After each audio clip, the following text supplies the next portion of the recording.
Selamat siang Bu Anissa dan teman-teman. Pada kesempatan kali ini kelompok kami yaitu kelompok 7 akan mempresentasikan materi PSAK 5 yaitu provisi liabilitas kontingensi dan aset kontingensi. Next.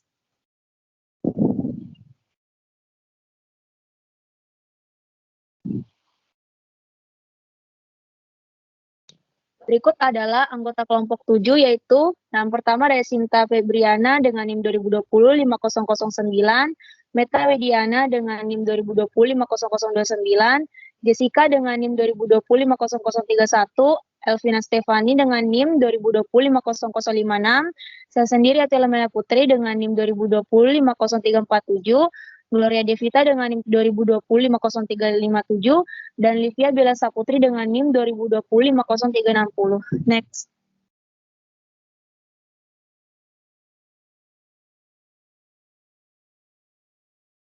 Sebagai pengantar masuknya materi PSAK 57, saya akan menjelaskan mengenai tujuan dan ruang lingkup dari PSAK 57 ini.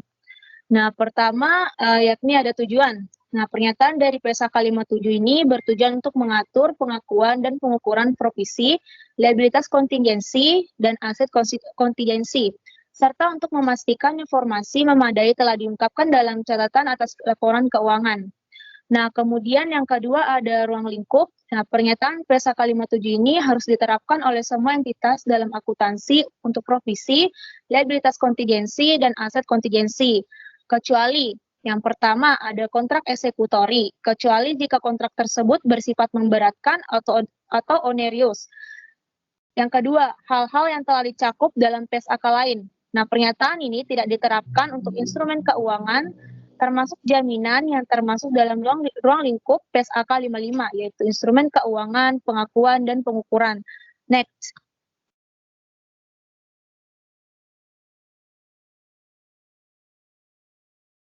Nah, tadi pada ruang lingkup PSAK 57, poin pertama terdapat kontrak eksekutori. Nah, kontrak eksekutori adalah kontrak yang kedua belah pihaknya terkait dan belum melaksanakan kewajiban kontrak atau telah melaksanakan sebagian kewajiban mereka dengan proporsi yang sama. Nah, pernyataan ini tidak diterapkan pada kontrak eksekutori kecuali jika kontrak tersebut bersifat memberatkan. Baik, untuk materi selanjutnya akan dilanjutkan oleh teman saya.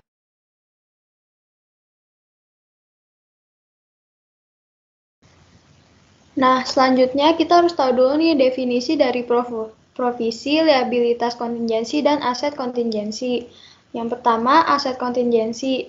Aset kontingensi adalah aset potensial yang timbul dari peristiwa masa lalu, dan keberadaannya ini menjadi pasti dengan terjadi atau tidak terjadinya satu peristiwa atau lebih pada masa yang akan datang yang tidak sepenuhnya berada dalam kendali entitas. Kalau provisi itu adalah kewajiban yang waktu dan jumlahnya itu belum pasti. Kewajiban hukum adalah kewajiban yang timbul dari yang pertama, suatu kontrak secara eksplisit atau implisit. Yang kedua, peraturan perundang-undangan. Dan yang ketiga, pelaksanaan produk hukum lainnya. Kewajiban konstruktif ini adalah kewajiban yang timbul dari tindakan entitas yang dalam hal ini berdasarkan praktik baku masa lalu, kebijakan yang telah dipublikasi atau pernyataan baru yang cukup spesifik. Entitas telah memberikan indikasi pada pihak lain bahwa entitas akan menerima tanggung jawab tertentu dan akibatnya entitas telah menimbulkan ekspektasi kuat dan sah pada pihak lain bahwa entitas akan melaksanakan tanggung jawab tersebut. Kontrak yang memberatkan adalah kontrak yang biayanya tidak terhindarkan untuk memenuhi kewajiban kontraknya melebihi manfaat ekonomis yang akan diterima dari kontrak tersebut. Liabilitas itu adalah kewajiban kini entitas yang timbul dari peristiwa masa lalu yang penyelesaiannya diperkirakan mengakibatkan pengeluaran sumber daya entitas. Liabilitas kontingensi. Liabilitas kontingensi ini terbagi menjadi dua. Yang pertama, kewajiban potensial yang timbul dari peristiwa masa lalu dan keberadaannya menjadi pasti dengan terjadi atau tidak terjadinya satu peristiwa atau lebih pada masa yang akan datang yang tidak sepenuhnya berada dalam kendali entitas. Atau yang kedua, kewajiban kini yang timbul sebagai akibat peristiwa masa lalu, tetapi tidak diakui karena tidak terdapat kemungkinan besar entitas mengeluarkan sumber daya yang mengandung manfaat ekonomis untuk menyelesaikan kewajibannya, atau jumlah kewajiban tersebut tidak dapat diukur secara andal. Peristiwa yang mengikat. Peristiwa yang mengikat adalah peristiwa yang menimbulkan kewajiban hukum atas kewajiban konstruktif yang mengakibatkan entitas tidak memiliki alternatif lain kecuali menyelesaikan kewajiban tersebut. Restrukturisasi ini merupakan program yang direncanakan dan dikendalikan oleh manajemen dan secara material mengubah lingkup kegiatan usaha suatu entitas atau cara mengelola usaha tersebut. Provisi dan liabilitas lain. Provisi dapat dibedakan dari liabilitas lain seperti utang usaha dan akrual, karena pada provisi ini terdapat ketidakpastian mengenai waktu atau jumlah yang harus dikeluarkan pada masa depan untuk menyelesaikan provisi tersebut. Sebaliknya, utang usaha adalah liabilitas untuk membayar barang atau jasa yang telah diterima atau dipasok dan telah ditagih melalui faktur atau secara formal sudah disepakati dengan pemasok. Sedangkan akrual adalah liabilitas membayar barang atau jasa yang telah diterima atau dipasok, tetapi belum dibayar, ditagih, atau secara formal disepakati dengan pemasok, termasuk jumlah yang masih harus dibayar pada para pegawai, misalnya jumlah tunjangan cuti. Meskipun seringkali perlu dilakukan estimasi atau penaksiran jumlah dan waktu akrual. Tingkat ketidakpastian akrual pada umumnya lebih rendah daripada tingkat ketidakpastian kewajiban provisi. Akrual dilaporkan sebagai bagian dari utang dagang atau utang lain-lain, sedangkan provisi dilaporkan secara terpisah. Selanjutnya akan dilanjutkan oleh teman saya. Baik, saya lanjutkan materi selanjutnya, yaitu hubungan antara provisi dan liabilitas kontingensi. Next. Seperti yang tadi sudah dijelaskan, kalau provisi itu berbeda dari liabilitas lain, seperti utang usaha atau akrual. Karena pada provisi itu ada unsur ketidakpastian di dalamnya mengenai waktu atau jumlah yang dikeluarkan oleh suatu entitas di masa depan untuk menyelesaikan provisi tersebut. Umumnya, semua provisi itu bersifat kontingensi karena tidak pasti dalam jumlah atau waktunya. Next.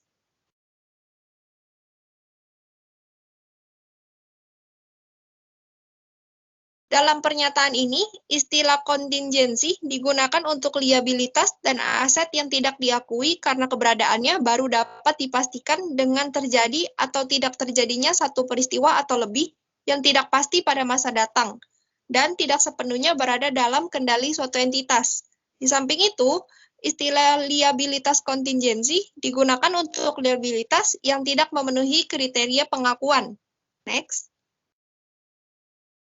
Pernyataan ini membedakan berbagai istilah berikut. Yang pertama, provisi diakui sebagai kewajiban atau liabilitas dengan asumsi bahwa dapat dibuat estimasi andal karena provisi tersebut merupakan kewajiban masa kini dan kemungkinan besar mengakibatkan keluar sumber daya yang mengandung manfaat ekonomik untuk menyelesaikan kewajiban tersebut.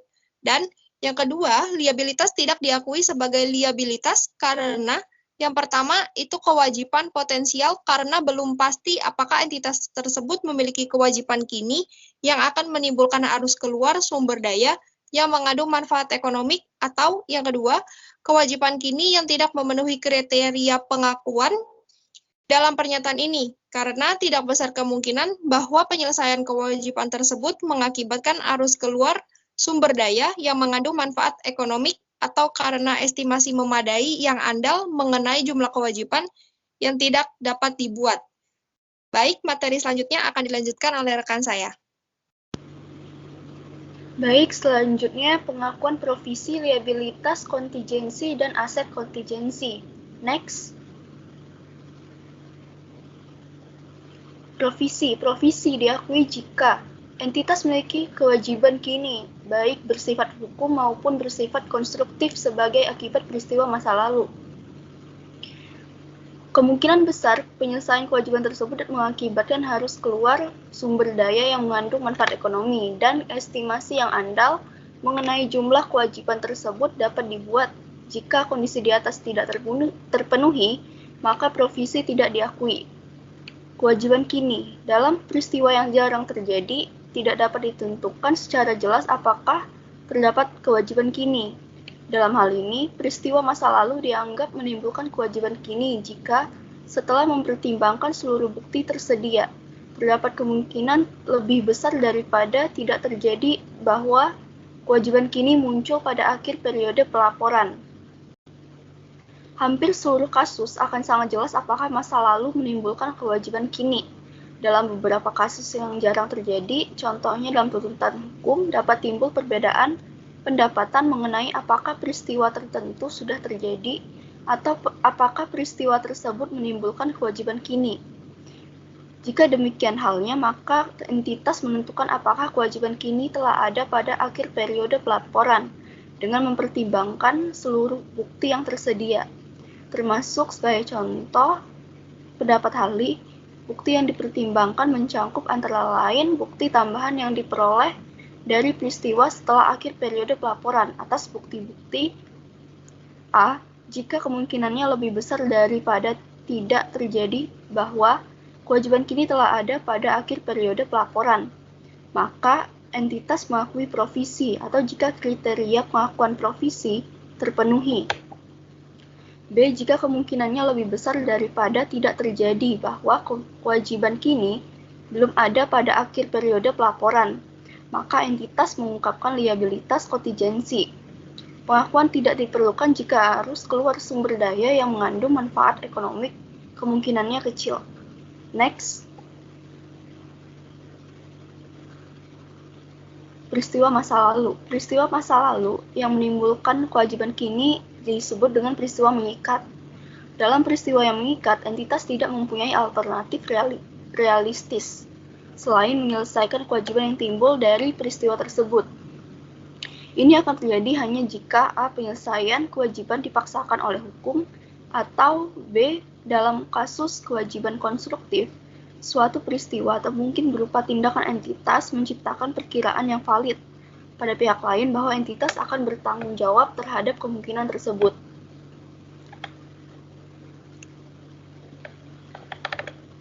Laporan keuangan menggambarkan posisi keuangan entitas pada akhir periode pelaporan, bukan posisi keuangan yang mungkin terjadi pada masa datang. Oleh karena itu, entitas tidak mengakui provisi untuk biaya-biaya yang diperlukan bagi operasi masa datang. Liabilitas yang diakui dalam laporan posisi keuangan entitas hanyalah liabilitas yang telah ada pada akhir periode pelaporan. Provisi diakui hanya bagi kewajiban yang timbul dari peristiwa masa lalu, yang terpisah dari tindakan entitas yang pada masa datang. Contohnya kewajiban ini adalah denda atau biaya pemulihan pencemaran lingkungan yang mengakibatkan harus keluar sumber daya untuk menyelesaikan kewajiban itu tanpa memandang tindakan entitas pada masa datang. Next.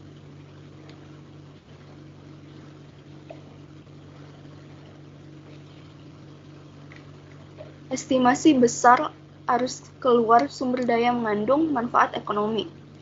Liabilitas yang memenuhi kualifikasi pengakuan tidak hanya kewajiban kini saja, namun juga kemungkinan besar terjadinya harus keluar sumber daya untuk menyelesaikan kewajiban tersebut. Dalam pernyataan ini, harus keluar sumber daya atau terjadinya suatu peristiwa dianggap sebagai suatu kemungkinan besar. Jika kemungkinan terjadinya peristiwa tersebut lebih besar daripada kemungkinan tidak terjadinya peristiwa tersebut, jika tidak terdapat kemungkinan besar bahwa kewajiban masa kini telah ada, entitas mengungkapkan kewajiban kontingensi. Jika terdapat sejumlah kewajiban serupa, misalnya garansi atau jaminan produk atau kontrak serupa, kemungkinan harus keluar sumber daya untuk menyelesaikan kewajiban tersebut ditentukan dengan mempertimbangkan keseluruhannya sebagai suatu kelompok kewajiban. Meskipun kemungkinan harus keluar sumber daya untuk tiap-tiap unsur kewajiban tersebut kecil, maka dapat saja terdapat kemungkinan besar harus keluar sumber daya yang dibutuhkan untuk menyelesaikan kelompok kewajiban secara keseluruhan. Jika hal itu terjadi, maka kewajiban diestimasi diakui dengan syarat kriteria pengakuan lainnya terpenuhi. Next. Estimasi andal atas kewajiban. Penggunaan estimasi merupakan bagian pendasar dalam penyesuaian laporan keuangan dan tidak mengurangi keandalan laporan keuangan tersebut. Hal itu tampak jelas pada kewajiban diestimasi, karena sifatnya mengandung ketidakpastian yang lebih tinggi jika dibandingkan dengan sebagian besar pos-pos lainnya dalam laporan posisi keuangan. Dalam kasus yang sangat jarang terjadi, yaitu jika estimasi yang andal tidak dapat dibuat, maka suatu kewajiban tidak dapat diakui. Kewajiban tersebut diungkapkan sebagai liabilitas kontingensi. Next. 2. Liabilitas kontingensi. Entitas tidak diperkenankan mengakui kewajiban kontingensi. Jika entitas bertanggung jawab secara masing-masing dan bersama dengan pihak lainnya, bagian kewajiban yang diharapkan akan terpenuhi oleh pihak-pihak lain. Diperlukan sebagai liabilitas kontingensi. Entitas mengakui kewajiban diestimasi untuk bagian dari kewajiban yang kemungkinan besar dipenuhi dengan arus keluar sumber dayanya. Liabilitas kontingensi dapat berkembang ke arah yang tidak diperkirakan. Oleh karena itu, liabilitas kontingensi terus-menerus dikaji ulang untuk menentukan apakah tingkat kemungkinan arus keluar sumber daya bertambah sehingga menjadi kemungkinan besar. Entitas mengakui provisi untuk liabilitas kontingensi yang dahulu diklasifikasikan lebih dulu apabila arus sumber daya kemungkinan bertambah. Yang ketiga, aset kontingensi. Entitas tidak diperkenankan mengakui adanya aset kontingensi. Aset kontingensi biasanya timbul dari peristiwa tidak terencana atau tidak diharapkan, yang menimbulkan kemungkinan arus masuk manfaat ekonomi bagi entitas. Contohnya, klaim yang diajukan entitas melalui proses hukum yang hasilnya belum pasti.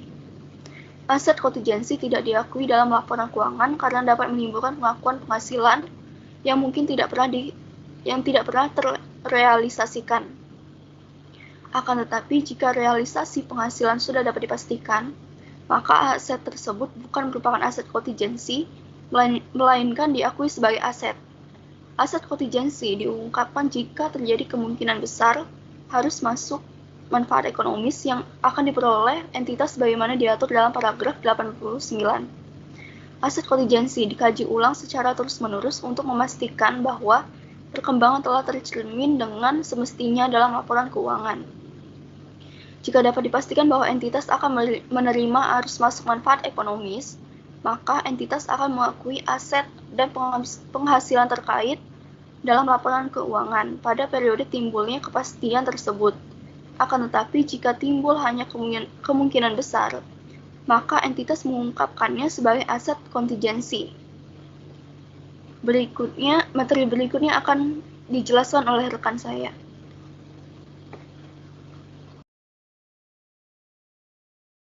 Baik, sekarang saya akan menjelaskan tentang pengukuran. Pengukuran terbagi menjadi 5, yaitu estimasi terbaik, resiko dan ketidakpastian, nilai kini, peristiwa masa depan, dan rencana pelepasan aset. Next. Pertama-tama saya akan menjelaskan tentang estimasi terbaik. Menurut PSAK 57 ditetapkan bahwa jumlah yang diakui sebagai provisi adalah hasil estimasi terbaik pengeluaran yang diperlukan untuk menyelesaikan kewajiban kini pada akhir periode pelaporan. Next. Nah, pertanyaannya adalah bagaimana cara menentukan estimasi terbaik tentang provision? Nah, estimasi ini dibuat dengan pertimbangan manajemen entitas dan dengan semua bukti tambahan yang diperoleh setelah akhir periode pelaporan keuangan dan mungkin juga ditambah dengan bukti lainnya. Menurut PSAK, terdapat 3 kondisi untuk membedakan cara menghitung estimasi terbaik. Nah, ketentuan pertama adalah untuk populasi yang besar seperti jaminan atau pengembalian dana pelanggan. Nah, kewajiban ini ditentukan dengan menimbang berbagai kemungkinan hasil berdasarkan probabilitas terkait atau dikenal dengan metode nilai yang diharapkan atau expected value. Nah, misalnya entitas memberikan klaim garansi dari tukang reparasi. Nah, jika cacat yang terdeteksi dari produk yang dijual tergolong cacat kecil, maka biaya perbaikannya adalah 1 juta. Tetapi jika ada catatan besar, maka biaya perbaikannya adalah 4 juta. Nah, dari pengalaman masa lalu dan estimasi masa depan, menunjukkan di masa depan akan ada 75% produk yang terjual tidak mengandung cacat sama sekali, 20% produk yang dijual mengandung cacat ringan, dan 5% produk yang dijual mengandung cacat besar. Nah, jadi nilai yang diharapkan dari biaya perbaikan adalah 75% dikali 0 ditambah dengan 20% dikali 1 juta dan ditambah 5% dikali 4 juta, sehingga hasilnya adalah 400.000. Next. Kondisi yang kedua adalah ketika semua hasil memiliki kemungkinan yang sama, maka yang akan digunakan adalah nilai tengah rentang tersebut. Nah, contohnya adalah entitas mengalami klaim hukum dan mereka mengharapkan gugatan akan diselesaikan dalam kisaran 1 juta sampai 4 juta. Nah, tidak ada hasil yang lebih mungkin daripada yang lain. Nah, di sini jadi analisisnya adalah kita harus menggunakan nilai tengah. Nah, dalam hal ini titik tengahnya itu adalah 2,5 juta. Next. Nah, yang ketiga adalah jika kewajiban yang diukur hanya untuk satu peristiwa seperti penyelesaian gugatan, maka estimasi terbaik dari kewajiban ini adalah yang memiliki hasil probabilitas tertinggi. Nah, contohnya adalah sebuah entitas menghadapi tuntutan tunggal dengan kemungkinan 40% sukses tanpa biaya dan 60% kemungkinan terjadi kegagalan dengan biaya 1 juta. Nah, analisisnya adalah menunjukkan bahwa kemungkinan yang terbesar akan terjadi adalah kegagalan dengan biaya 1 juta. Oleh karena itu, provisi 1 juta rupiah harus diakui. Next. Yang kedua adalah resiko dan ketidakpastian. Dalam menentukan estimasi terbaik suatu kewajiban diestimasi, entitas mempertimbangkan berbagai resiko dan ketidakpastian yang selalu mempengaruhi berbagai peristiwa dan keadaan. Nah, resiko ini menimbulkan berbagai variasi hasil, sehingga kita harus berhati-hati dalam membuat penilaian dalam resiko dan ketidakpastian, sehingga pendapatan atau aset tidak dilebih-lebihkan atau dikurang-kurangi, dan pengeluaran atau kewajiban tidak diremehkan. Namun, ketidakpastian ini tidak membenarkan pembuatan kewajiban diestimasi yang berlebihan. Nah, sebagai contoh, jika proyek dengan biaya dari hasil yang sangat merugikan diperkirakan dengan penuh kehati-hatian, maka nilai tersebut tidak dengan sengaja diperlakukan lebih tinggi dari yang sebenarnya. Yang ketiga adalah nilai kini. Jika dampak nilai waktu dari uang cukup material, maka jumlah provisi adalah nilai kini dari perkiraan pengeluaran yang diperlukan untuk menyelesaikan kewajiban. Artinya, jika dampaknya bersifat material, provisi didiskontokan. Next. Yang keempat adalah peristiwa masa depan. Peristiwa masa depan yang dapat mempengaruhi jumlah yang diperlukan untuk menyelesaikan kewajiban harus tercermin dalam jumlah kewajiban diestimasi jika ada bukti objektif bahwa peristiwa itu akan terjadi. Nah, sebagai contoh, entitas mungkin percaya bahwa biaya pembersihan pabrik di akhir masa pakainya akan ditekan dengan perubahan teknologi di masa mendatang. Jumlah yang diakui mencerminkan perkiraan pendapat ahli yang objektif dengan kualifikasi teknis dan mempertimbangkan bukti yang ada mengenai teknologi yang akan tersedia pada saat pembersihan. Dengan demikian, wajar untuk memasukkan biaya yang diharapkan dari pembersihan teknologi yang ada ke dalam operasi pembersihan yang lebih besar atau lebih kompleks dari yang telah dilakukan sebelumnya. Dan yang terakhir adalah rencana pelepasan aset. Keuntungan sehubungan dengan rencana pelepasan aset tidak boleh dipertimbangkan dalam menghitung suatu provisi. Entitas mengakui keuntungan rencana pelepasan aset pada saat yang ditentukan dalam PSAK tentang aset yang bersangkutan. Materi berikutnya akan dijelaskan oleh teman saya. Terima kasih.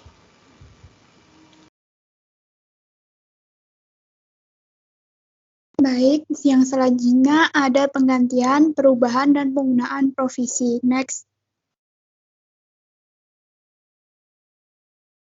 Penggantian. Jika sebagian atau seluruh pengeluaran untuk menyelesaikan provisi diganti oleh pihak ketiga, maka yang pertama, penggantian itu diakui hanya pada saat timbul keyakinan bahwa penggantian pasti diterima pada saat entitas menyelesaikan kewajibannya. Yang kedua, penggantian tersebut diakui sebagai aset yang terpisah. Yang ketiga, Jumlah yang diakui sebagai penggantian tidak boleh melebihi nilai provisi. Dan yang keempat, dalam laporan laba rugi komprehensif, beban yang berkaitan dengan provisi dapat disajikan secara neto setelah dikurangi jumlah yang diakui sebagai penggantiannya.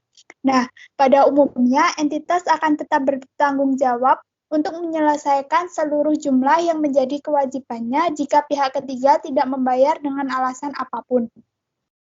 Dalam hal ini, entitas mengakui kewajiban diestimasi sejumlah seluruh liabilitas dan mengakui penggantian yang diharapkan dari pihak ketiga sebagai aset yang terpisah ketika sudah dapat dipastikan bahwa penggantian tersebut akan diterima entitas pada saat entitas menyelesaikan liabilitasnya. Next.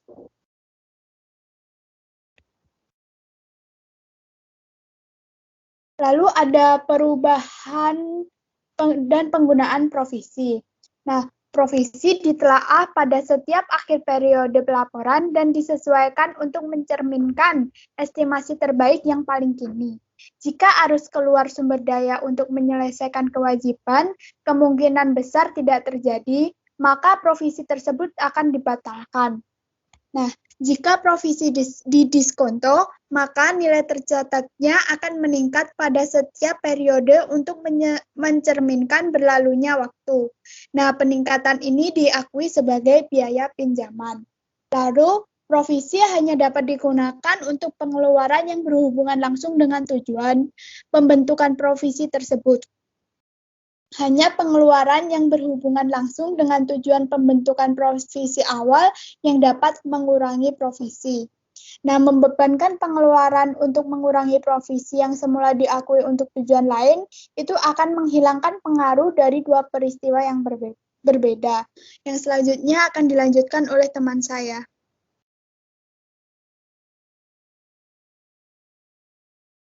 Baik. Kali ini saya akan menjelaskan tentang penetapan aturan pengakuan dan pengukuran. Next.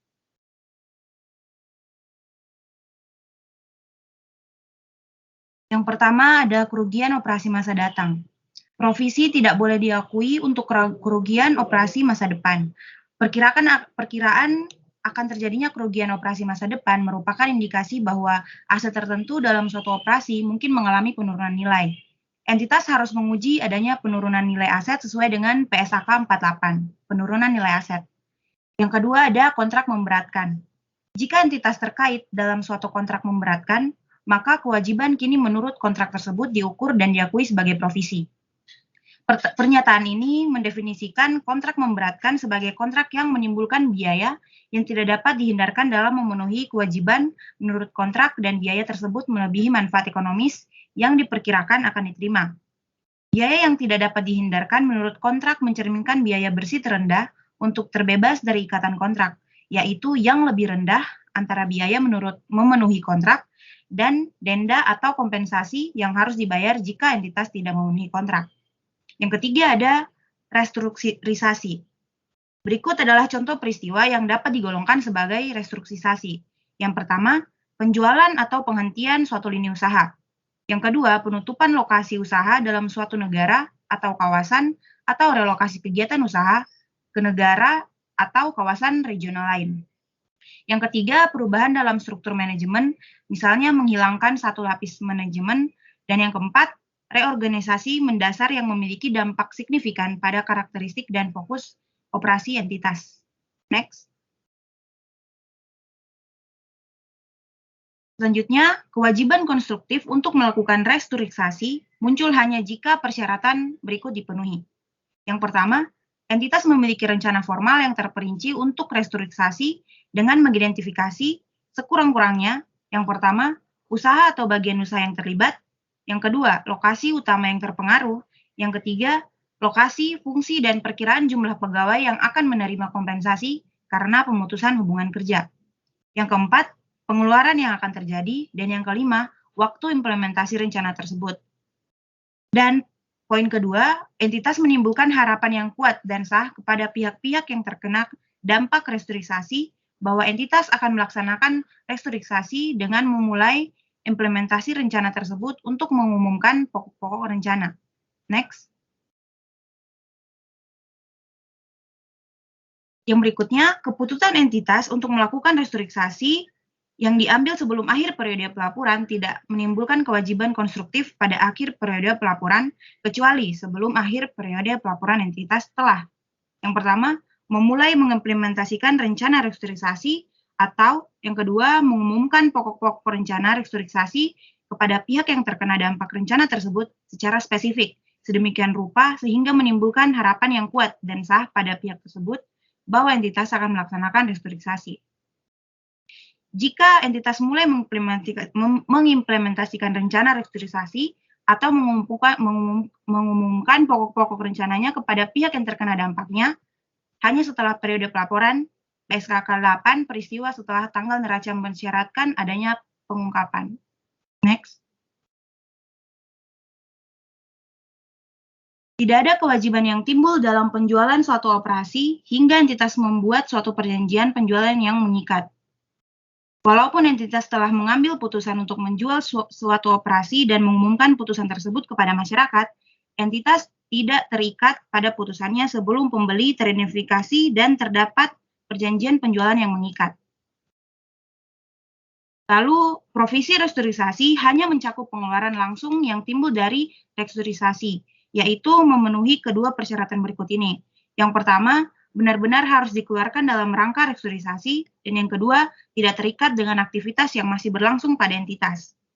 Sedangkan untuk provisi restrukturisasi yang tidak mencakup biaya-biaya, seperti yang pertama, pelatihan kembali atau penetapan kembali atau relokasi staf yang masih tetap dikaryakan. Yang kedua, pemasaran, atau yang ketiga, investasi dalam sistem dan jaringan distribusi baru. Pengeluaran ini terkait dengan pengelolaan usaha pada masa datang dan pada akhir periode pelaporan, bukan merupakan wajiban dalam rangka restrukturisasi. Jumlah yang teridentifikasi sebagai kerugian operasi masa datang sampai dengan tanggal restrukturisasi tidak termasuk kewajiban diestimasi, kecuali jika kerugian itu terkait dengan kontrak memberatkan. Next. Selanjutnya ada aset tak berwujud dengan umur manfaat terbatas. Untuk setiap kewajiban diestimasi, entitas harus mengungkapkan yang pertama, nilai tercatat pada awal dan akhir periode. Yang kedua, provisi tambahan yang dibuat dalam periode bersangkutan, termasuk peningkatan jumlah pada provisi yang ada. Yang ketiga, jumlah yang digunakan, yaitu jumlah yang terjadi dan dibebankan pada provisi selama periode bersangkutan. Yang keempat, jumlah yang belum digunakan yang dibatalkan selama periode bersangkutan. Dan yang kelima, peningkatan selama periode yang bersangkutan dalam nilai kini yang timbul karena berlalunya waktu dan dampak dari setiap perubahan tingkat diskonto. Informasi komparatif tidak diharuskan. Jadi untuk setiap jenis provisi, entitas harus mengungkapkan pula 3 poin ini. Yang pertama, uraian singkat mengenai karakteristik kewajiban dan perkiraan saat arus keluar sumber daya terjadi. Dan yang kedua, indikasi mengenai ketidakpastian saat atau jumlah arus keluar tersebut jika diperlukan dalam rangka menyediakan informasi yang memadai.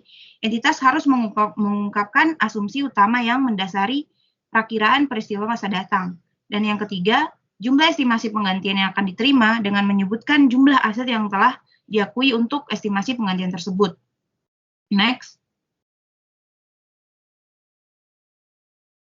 Keadaan tadi di atas akan terjadi kecuali kemungkinan harus keluar dalam penyelesaian adalah kecil. Entitas mengungkapkan untuk setiap jenis liabilitas kontingensi pada akhir periode pelaporan, uraian ringkasan mengenai karakteristik liabilitas kontingensi dan jika praktis.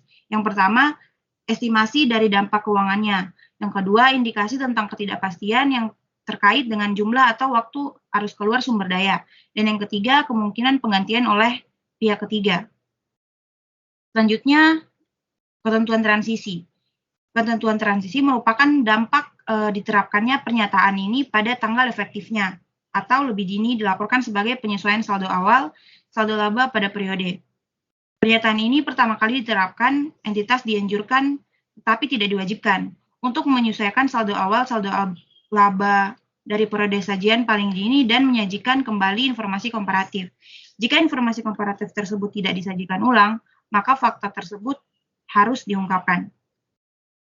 Sekian persentase dari kelompok kami mengenai PSAK 57. Terima kasih.